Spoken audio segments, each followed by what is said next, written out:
Selamat datang di Word 24 Hours, pusat informasi dunia dalam 24 jam terakhir.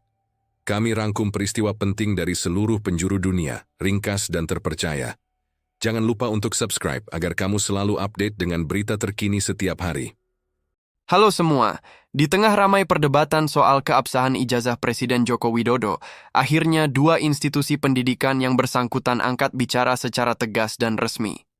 Universitas Gadjah Mada, UGM, salah satu kampus tertua dan ternama di Indonesia, menegaskan bahwa Jokowi memang lulusan resmi dari Fakultas Kehutanan UGM, menyebutkan bahwa Jokowi menyelesaikan studi dan dinyatakan lulus pada tanggal 5 November 1985. Pernyataan ini dikeluarkan langsung oleh pihak kampus sebagai bentuk tanggapan atas berbagai tuduhan liar di media sosial maupun di ruang publik. Tak hanya itu, SMA Negeri 6 Surakarta, sekolah tempat Jokowi menempuh pendidikan menengah atas, juga mengonfirmasi bahwa ijazah kelulusan Jokowi adalah sah dan tercatat dalam data sekolah.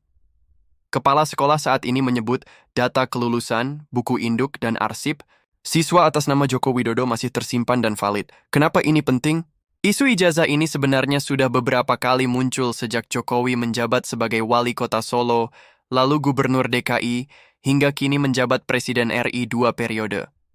Namun setiap kali isu ini dilempar ke publik, fakta hukumnya tetap sama.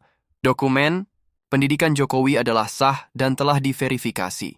Pernyataan dari UGM dan SMA 6 Surakarta menjadi penguat atas fakta ini. Namun ironisnya, isu ini terus diangkat ulang seolah belum pernah dijelaskan. Apa kata hukum?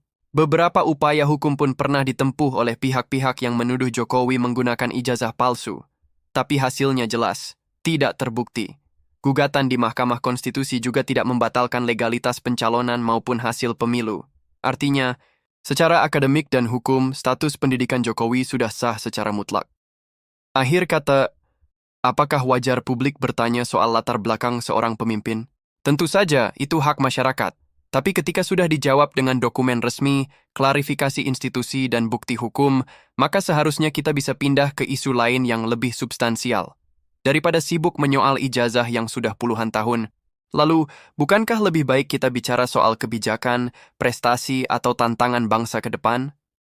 Mari kita luruskan informasi, lawan hoaks, dan belajar menghargai data yang valid, karena demokrasi yang sehat butuh kritik yang berbasis bukti, bukan tuduhan tanpa dasar. Terima kasih sudah menyimak, sampai jumpa di narasi selanjutnya.